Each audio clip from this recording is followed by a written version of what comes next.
Here we go. Here we go. Ambulance, what's the address of the emergency? Police emergency. Go ahead, caller. Almost every second Police. Listen carefully, I'm going to tell you how to do resuscitation. of every single day, I'm just so scared. All right, come on, calm down. Starting to get a bit tasty now, isn't it? someone somewhere I need you to look at her vagina very carefully. You are? dials 999. It's a hell of a responsibility.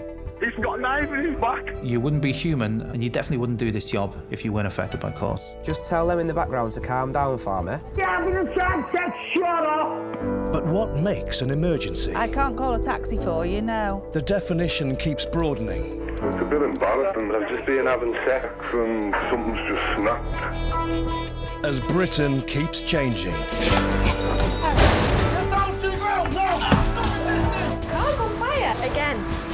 Get the real police to fake, please! We see a different side because no one really calls us if they're happy. Do you want some water? Quick, quick! Get around here, sort it out! We follow the calls He needs to put me up.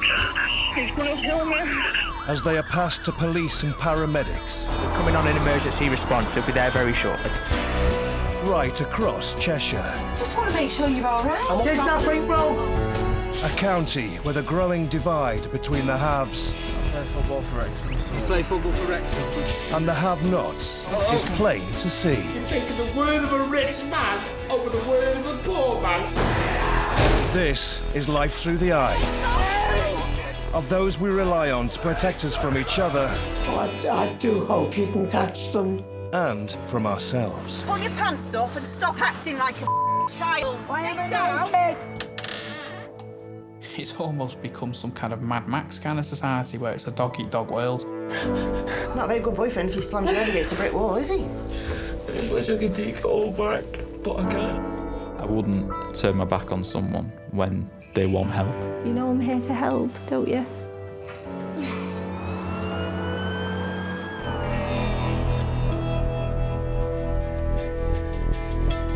These can help. There's a silver TT driving really fast. I think he's been drinking as well. In Cheshire, Why is this lady here? almost 20,000 people pass through the county's custody cells every single year. See you in the morning. Has a warrant been issued for your arrest? At least have a roof over my head.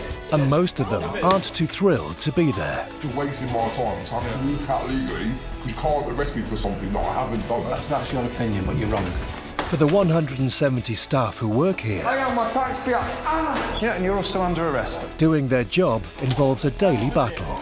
Hey, listen to me. Talking like that. Don't swear at me. Servant.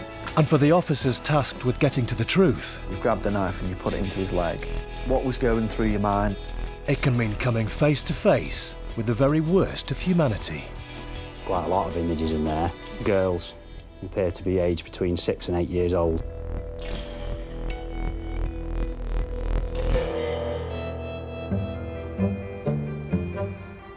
Cheshire Police, how can I help? Oh, hi, I live up in Winsford. Right. And we've got some flats in front of us, and there seems to be a lot of, it sounds like screaming and shouting and crying going on. Oh, right, at the flat? Yeah, there's a lot of people looking out their windows. I can't actually see what's happening, but it doesn't sound very good. Okay, all right, I'll send someone out there to see if we can have a listen and see where it's coming from, okay? Okay, thanks for your help. Bye. Thank you, bye. It's 10 p.m. on Sunday night. In custody suites across Cheshire, the weekends are the busiest shifts of the week. Are you going to calm down? I won't want these off. If you don't calm down, Yeah, I am when these we'll are leave off, them yeah. on. These are on longer, right? I won't then. Well, calm Take down. them off then, please. When they first come through the door, some people in drink or drugs or mixture of both can be totally violent, nasty, spitting, snarling. It's horrendous, and the very first time you see it, it's a massive shock. Oh, stop. Where's my... That's assault. That's assault. I'll That's be assault. marking that on the That's custody assault. record. That is assault. Sometimes it's a very violent place. Some people that do come into custody, they need to be restrained. Or everybody that comes in, everybody's different. You coming in then? Nothing shocks me anymore. Hello, Sean. You just take his cap off. And what's he here for? Wrongful arrest. Is it? All right, OK. What's your date of birth, Sean? You want to tell me? I'll tell you what, I couldn't give a fuck, mate. Are you supposed to... I'd tell you what, it's a fuck. Are you supposed to be... Sean. Sean. I'm loving it, I'm loving it. I'm loving it, loving it, loving Sean. it. Loving it like that. OK. I want every one of my prisoners to come in, politely answer all my questions, and go off to the cell. That would be perfect. It might be a bit boring, but it would be perfect. If you weren't a policeman, I'd knock the fuck out of you. Yeah, but you say that every time you come in, don't you? And you just get this perpetual cycle of people coming in who think that they can just say whatever they want. Tell you what, I beat my brother up and he's bigger than you. Do you know what I mean? At first, I was in fear of a few remarks like, I'm going to rape your mother, I'm going to rape your daughter, wait till I see you outside of this environment, you're dead, you're there. Lots and lots of different comments. Now you get used to it. It's idle threats. I'll remember your face. When you're not in uniform, yeah, I'll kick your head in. Okay. Good lad. Okay. I've been called everything. Promise you that. I mean, I'm not going to start repeating them. Old, fat, slag. It just goes on and on and on. See you in the morning.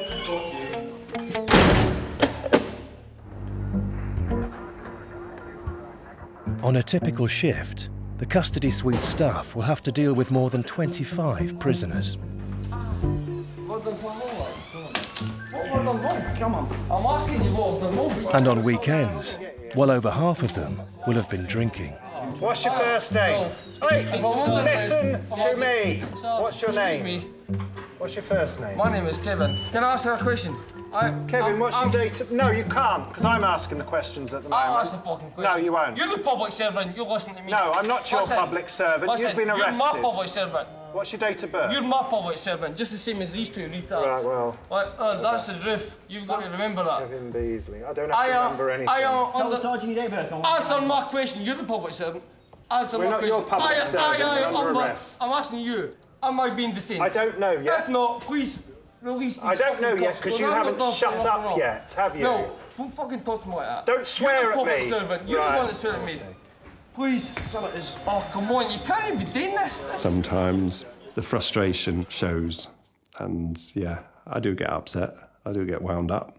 If you just answer my questions, you won't have to be mine. You ask mine. I am detained. Am I being arrested right now? Yes. Under what section? Drunken disorder. This is absolute. Someone like that comes in, slows everything up. And, you know, I might be going for my break in 5 minutes. Well, that's gone, isn't it? Are you going to comply with what we need to do? No. We don't want you here. You're only here because we got to deal with you. If I had my way, you wouldn't be here. You'd be, you know, there'd be nobody here. And, you know, that would be an ideal world, I suppose. But that's not going to happen. Otherwise, I wouldn't have a job. You are going to be put in a cell in a minute, and we are going to have to forcibly... honest working man. No. I'll pay more tax than you. Just listen. OK, come on then. No, I won't. We do have power. Not at the moment. It can be a little satisfying sometimes, especially when someone's been difficult. I am a taxpayer. Yeah, and you're also under arrest at the moment. We don't relish in it, of course. Police, where's your emergency? It's nearly 4 a.m. on Sunday morning, but across Cheshire, the 999 calls are still coming in, thick and fast. If somebody broke my side mirror is down the street.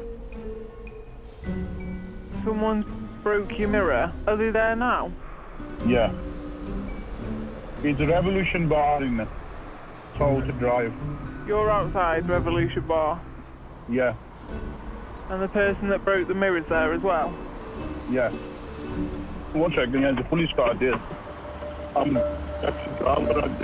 waiting for different customers. He broke my side mirror.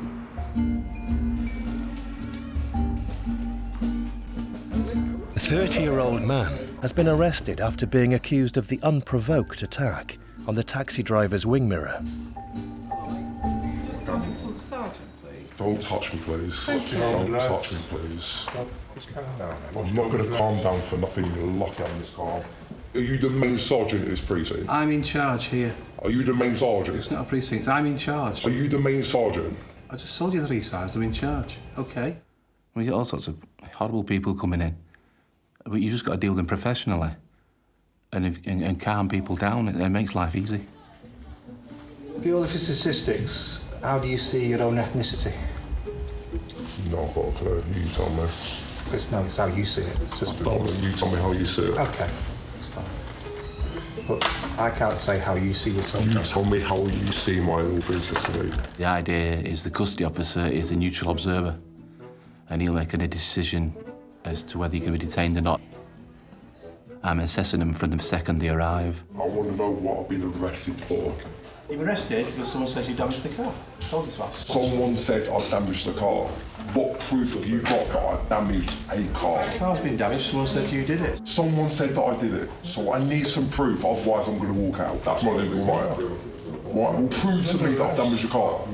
Prove to me that I've damaged a car. Prove to me. Do you want a solicitor when you're interviewed? I'm not talking about a solicitor. I am.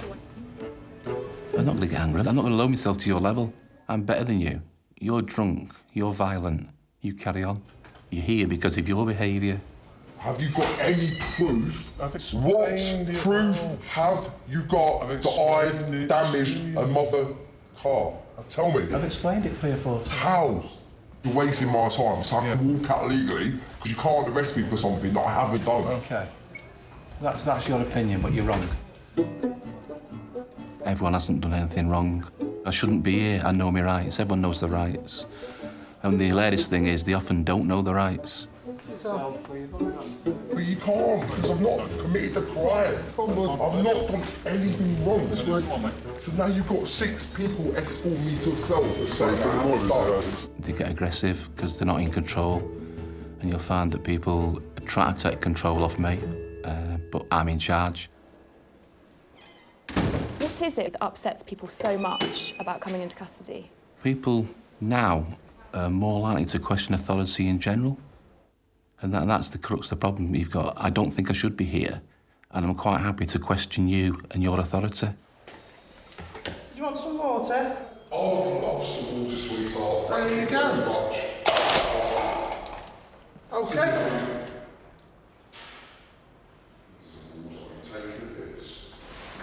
Right, OK, that's fine. We'll just let them know. You all right? When are you going to get it through, you fucking bitch? Go!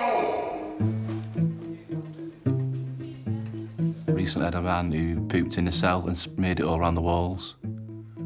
And I actually said, well, I went and said to him, why are you doing this? And he said, it's the only way I can get back at you. And he was taking some form of control.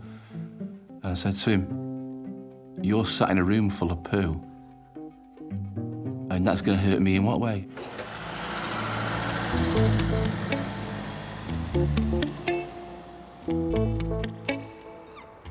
It's 4 in the morning.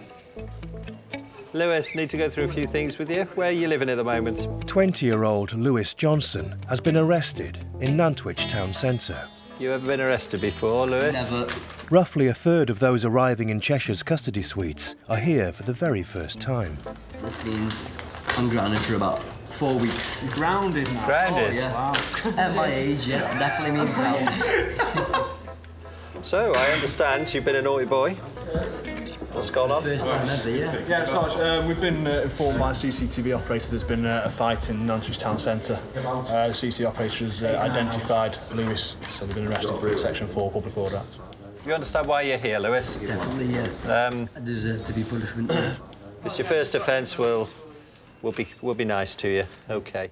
To have somebody who's got no medical issues, no mental health issues, no long-term drug or alcohol issues, and who is a genuinely friendly, nice person, it's a huge relief, and it does make our job a lot easier. How much alcohol have you had? Quite a bit, yeah. Go on, nearest gallon. It's my 20th birthday, yeah, quite a bit. Well, happy birthday. You want your mum telling you here? Yeah, if that's OK. That's fine. It's one of your rights. Once she knows I'm here, she'll be fine. Do you want to ring her up and wake her up? There you go, Lewis. You can talk to your mum, I'm not. I'll be a scary call. Hello? It's Lewis. Do you want to hear the good news or the bad news? Well, the good news is I'm in safe hands. Right, the bad news is I'm in a police station. Well, you don't even want to know. I'll explain in the morning. Love you. Bye-bye. Yeah. She's not happy. Some of them ring their parents and say that they've copped off and are staying at somebody else's house and they're not going to be home. Others try and say they're staying around their mate's house, and yet others are just totally honest and say, Mum, I've been arrested. Wait until I get home. Jesus. You'll see me get my bum smacked. Yeah. Right, we've allocated you the Grosvenor suite, so you're a lucky boy. See you later, love. See you in the morning. Get you a cake.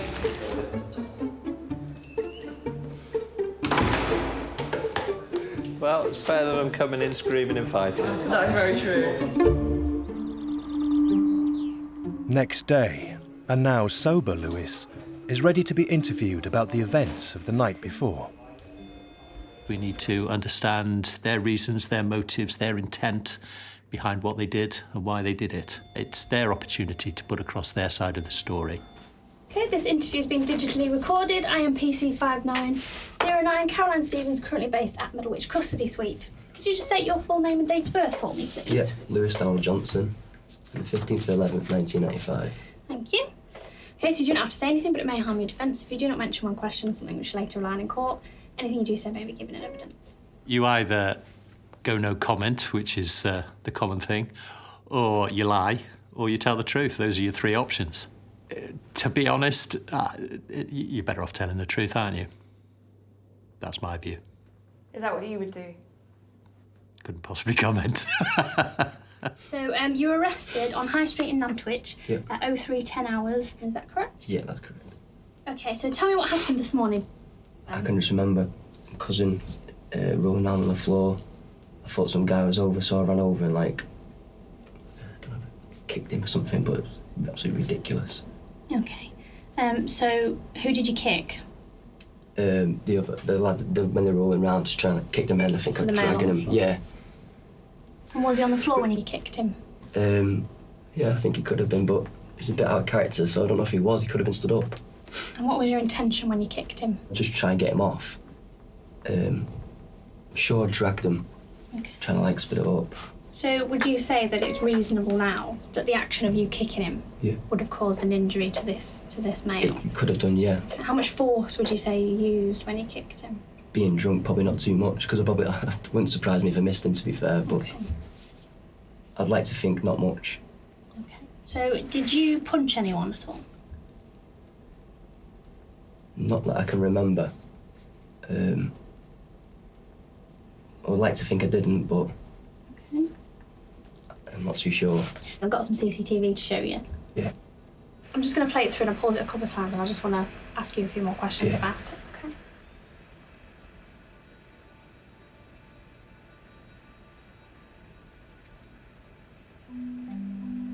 So I'm trying to pull him off. Yeah. Still got a hold of him. And this is you here, kicking him in the head. Yeah. Kicked him again in the head. Was it in the head?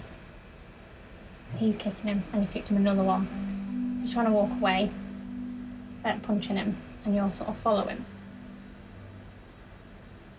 As he's trying to walk away again, and you've swung for him, tried to trip him up, and punched him several times while he's trying to run away. Very often they will have selective memory. You will always show them the CCTV after they've given their account, and people can be quite astonished at their behaviour when they see it on the CCTV footage. Often very embarrassed. In relation to this, would you say you were acting in self-defence? No. Okay. I wouldn't say so. Were you in fear for your safety? No. Okay. What is that guy that's on the floor doing? Yeah, at the time... To make you punch him and like kick him and react like that? At the Is time, there a reasonable explanation as to your behaviour on that? No. I would imagine it's a very sobering effect seeing how badly you've behaved, especially if you're a person of good character and generally a decent person. Well, I haven't got any more questions for you, so the interview is now concluded. It falls to Sergeant Mike McNeil, the custody sergeant on duty, to decide whether Lewis will be charged. And what's the CCTV show? Very good. And, if so, with what? He was such a nice lad. And then we looked at the footage and thought, oh my God. He was a nasty lad. But that shows how people can change in drink. It sends people off. People don't know when to stop fighting. Right, Lewis. Consider yourself lucky you're not getting charged with a fray or a serious assault. But look at the CCTV and assess what you saw in the interview. I'm going to charge you with threatening behaviour, which is Section 4 of the Public Order Act, OK? If he's found guilty, Lewis could face a maximum sentence of 6 months in prison. When you look at the level of aggression, we didn't really think a caution would have that much effect, because it was more than, you know, a slap on the wrist required. We grant you bail to attend Crewe Magistrates Court on the 7th of January at 9:50 in the morning, OK? If you fail to appear, you commit a criminal offence. If he goes to court and get convicted, yeah, it could have a lasting effect on his life, really. But he made the choices, didn't he? Give you 2 conditions. One's not to enter Nantwich Town Centre, and the other's not to enter any licensed premises in Crewe or Nantwich, OK? Do you think Lewis will learn his lesson from his experience in custody? I mean, hopefully, that's a good thing, isn't it? If you get charged with an offence and don't come back, then you learn, and we're all better off, really. The next time you get into that same situation, you might react differently. But with 14% of detainees having entered custody more than once in the last 12 months alone, the lessons do not always appear to be being learnt.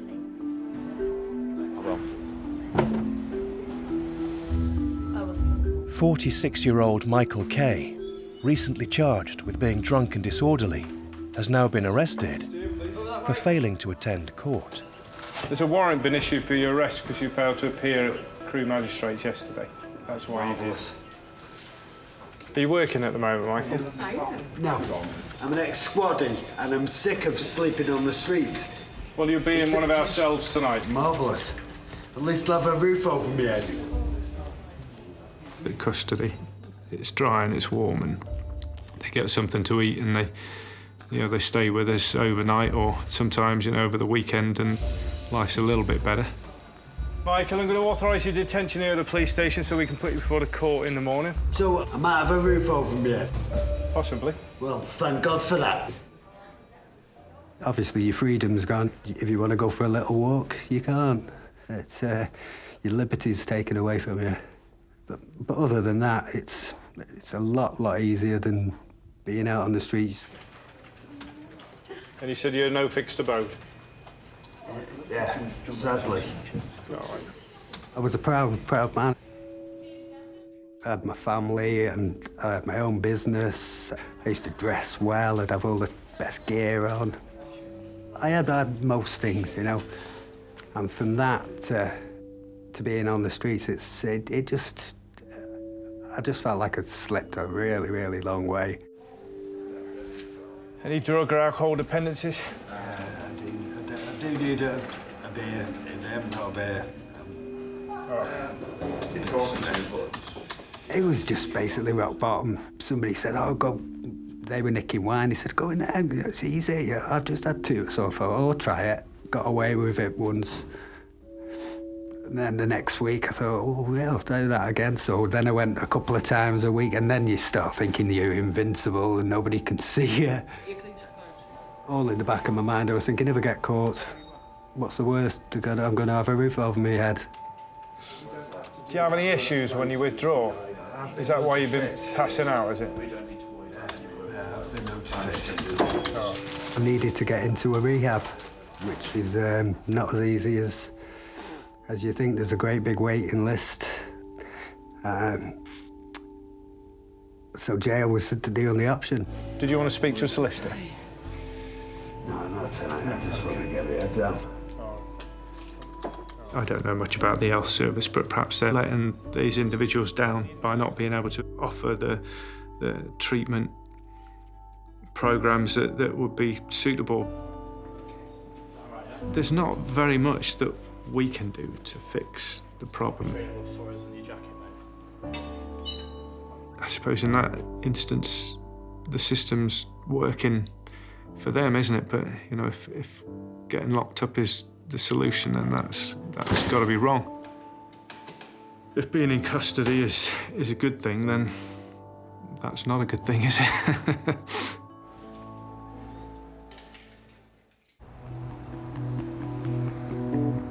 Tell me exactly what's happened. Right, someone has been, he's got a thigh wound. He's bleeding heavily from his right leg. He's been stabbed in the leg. Is he responding appropriately when you're talking to him? Look at me. When you talk to me, he's not responding, but he's drunk. When did it happen? Just now. Okay, is the attacker still nearby? Yes, it's domestic. I've obviously had to inform the police just due to the nature of the incident, okay, and for the safety of the crew and everyone around. Right, so what exactly happened? You said it's been a domestic. With an 18% rise in violent crime across Cheshire, the custody staff see their fair share of serious offenders. All right. Call came in from a third party in relation to a male being stabbed. She has been arrested and cautioned for the wounding of the male. Was 2:30. Semi-custody sergeants see what they've got in front of them, and that's it. That's what they'll deal with. But I don't know if it's a sixth sense or what it is. But you do just get this little feeling in the back of your mind that you know that there's something not quite right about it. Have you consumed any alcohol recently? Yeah. Glass and a half of Prosecco. 3 cans of lager. And 3 cans of lager. There's always more to it. Always, every time. Whenever anybody comes in, there's more to it.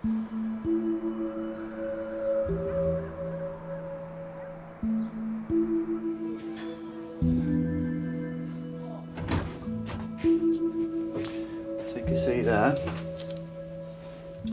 Okay, this interview's been digitally recorded. The interview's been conducted in interview room 2 at Middlewich Custody. So, Lynn, you were arrested earlier on this morning. It was on suspicion of a Section 18 assault. You've caused him grievous bodily harm with intent as a result of stabbing him in the leg. That's the allegation. Okay. Some of the facts of the case weren't in dispute, and that she didn't deny that she'd stabbed the boyfriend in the leg, but what was less clear was what had happened leading up to that. So if we start off with Lynn, you tell me what's happened last night. Everything was fine. My friend come from across the road. It was her birthday. She drank some drinks with us. I took some photos on my phone. And I went to the toilet at one point. And when I come down, he was really funny with me. And he was accusing me of wanting my ex-boyfriend, and that it was my first boyfriend, and it was 20 years ago.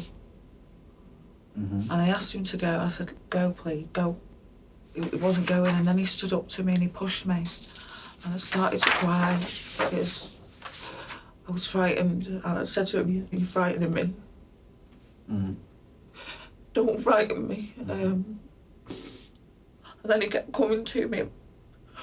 He was pushing me backwards, just pushing me back. And I was moving, trying to get round to get out the door. And I've never seen him like that. He's always been nice with me. And then he hit me in the face. And I just grabbed the knife and I stuck it in his leg. And he fell on the floor.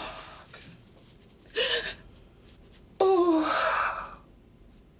She was facing a serious charge which could have resulted in her being sent to prison. And, you know, I guess kind of had mixed emotions at that stage because she's given an account of she was being attacked and she was trying to defend herself. I didn't think the day before that I'd end up there.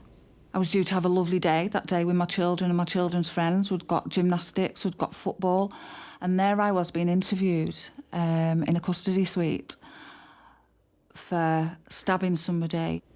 It was so surreal. So tell me a bit about the relationship, how long you've been together, what the relationship's I was like. going through time where I don't trust men because of what's happened to me. Nobody really knows this, and I've been having counselling, so he was talking, he was very nice to me, and he was helpful, and he was gentle, and we started to go out. He's only not even 3 months. Just slowly, then he started to stay with me, and he's met my kids, and he's so sweet. You've been the victim of violence and abuse with previous partners, is that correct? Previous partner, yeah. Yeah, okay. What did happen to you a year before that incident? I was in a very brief relationship. He had physically attacked me very seriously. And it got to the point where I was unconscious and I was woken up by paramedics, and they said I was lucky to be alive. Did what happened to you previously happen at your home address? In the same room. In the kitchen? Yeah. Okay. He got 7.5 years. He got convicted the other day, last week. Okay.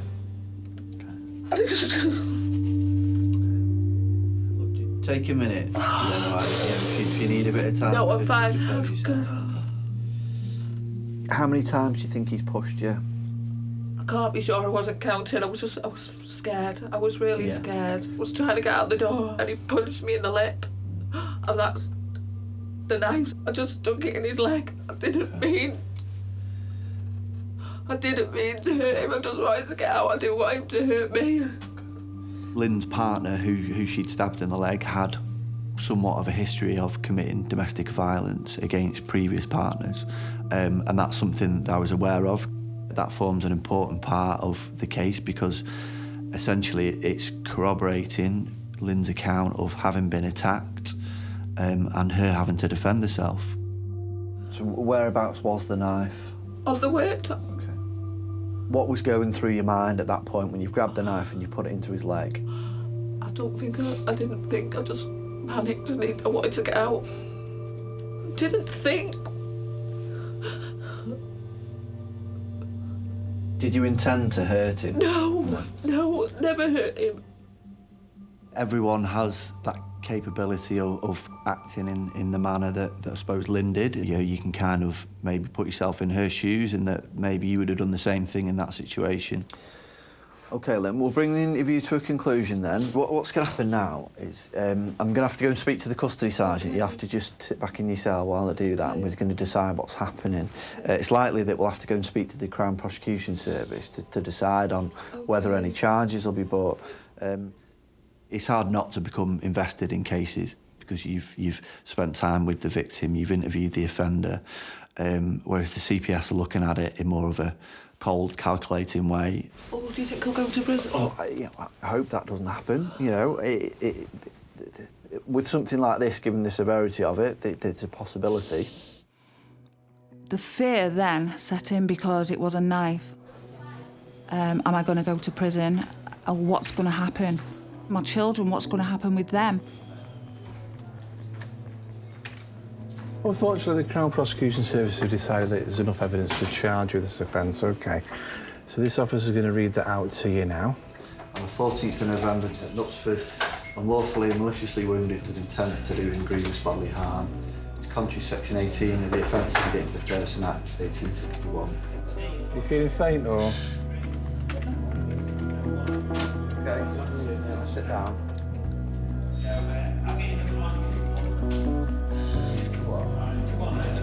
I'll show you to the toilet if you want. Yeah. Usually it's that moment of charge is a good feeling because you've been able to investigate that case up to the point where we have enough evidence to charge.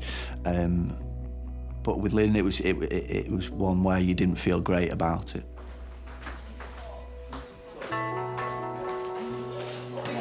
I've thought back time and time and time again since it's happened. There was no other way that I could have got out of that house. Sarge, is the nurse available or is she busy? Yeah, I'll bring her straight down. Do you think what Lynn did makes her a criminal? I wouldn't class or regard Lynn as a criminal. She's someone who found herself in a difficult situation and acted in the only way she thought she could. I did feel that sympathy for her, but those kind of cases need to go through the criminal justice system and hopefully, you know, you only hope that the right result will come out at the end of it.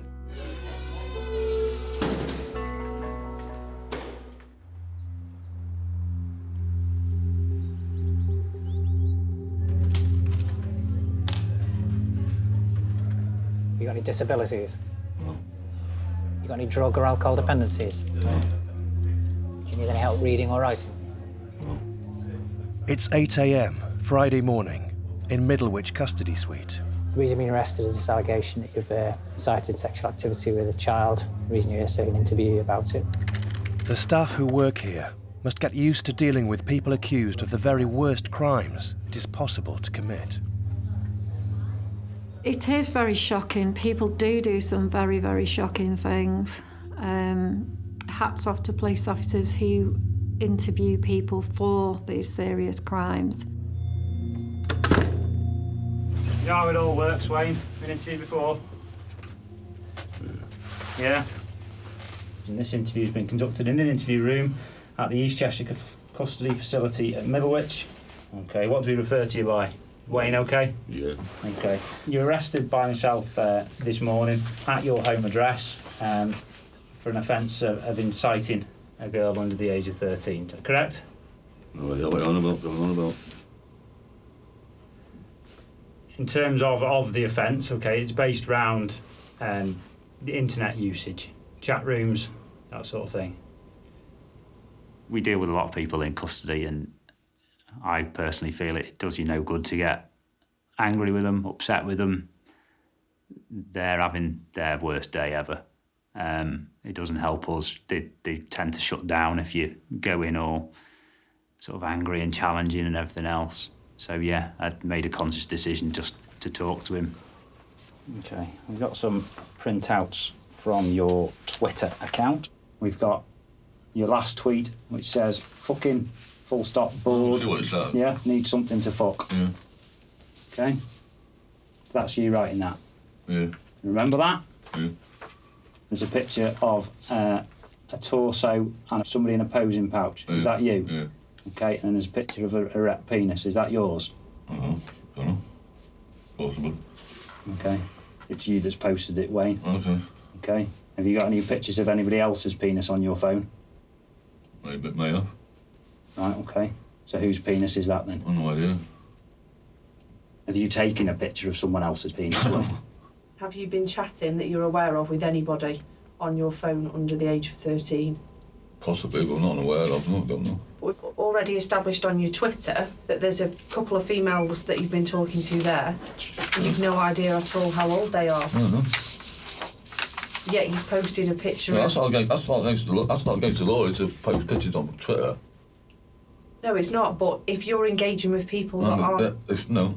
Freedom of speech, you can talk to anybody you want on Twitter. If it doesn't state how old you, it doesn't mean say I can't send a picture. It's her fault for not putting her age. If she's underage, she should have made that clear. Whose responsibility is that? The person putting the post on, obviously. Right. There's always been the same amount of Waynes out there.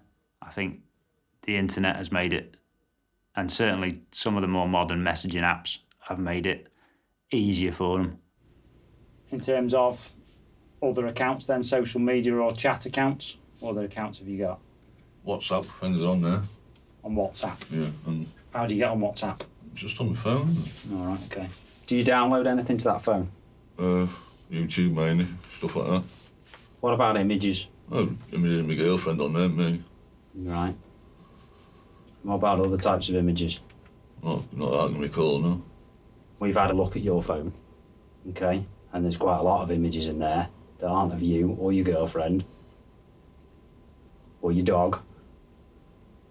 Do you want to tell us about them images? I don't know what you're on about. I don't know. Images of girls who appear to be aged between 6 and 8 years old. Oh, I don't know about that. These images of naked girls. Girls with their legs spread. I don't know where they come from. Maybe he thinks there's no victim in it. He thinks they're images that float around this mystery internet world. Whether he can put two and two together and realise that there's a child at the other end of that image that's having horrible things done to him. There's only stuff like that happening so people like him can get his pictures. Your phone contains images of young girls Some of them are nude, some of them are performing sexual acts, some of them have got elder men in them. Do you think you'd remember an image like that? Yeah. Have you downloaded these images, Wayne? No, don't download stuff. Have you been sent these images after asking for them? Don't ask for stuff like that, no, but maybe sent for them. All right, well, who sends them to you? Just random people. We're talking about chat logs. So if you were chatting to someone and you said, I'm 56, and they replied, I'm 13 years old, would you then send an image of your penis to that person? No. Would you then ask that person to perform sexual acts? No. With your dog? No.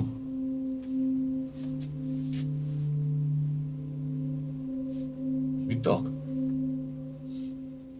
How do you do your job and sit opposite someone like Wayne? You detach from that person. You're doing your job. You remain professional, even when your personal feelings are whatever they may be towards that person. You're looking at the end result. Okay. What about videos of children performing sexual acts? No, no, download that stuff. Okay, you ever been sent a video like that? Yeah. Okay, when was that? No idea. Can't remember. And what did you do with it? Opened it and sent it back, I don't know. And when you say sent it back, to where? Wherever it came from. There was one video with there was a girl who was probably 6 or 7 years old, and she had an outfit on, like a dressing up outfit, which reminded me of something I'd seen my own kids wearing. And it was that one that still sticks. As I understand, if you reply on WhatsApp or anything like that, it opens up a new box and you send a completely new reply. Are you saying you attach the original to that reply and send that back? Yeah. Okay. You understand that it doesn't matter who you send them to. You've sent an image, which in its nature is indecent, to someone else. You've distributed an indecent image.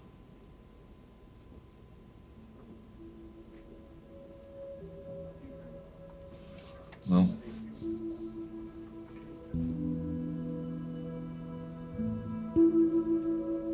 Can't I go home?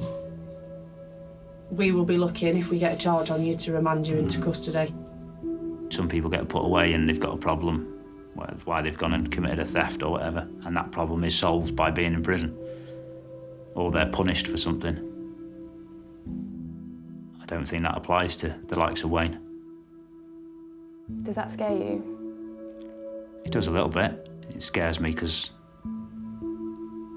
he will be out, and I hope he doesn't, but I feel he'll carry on. And we'll go back round again.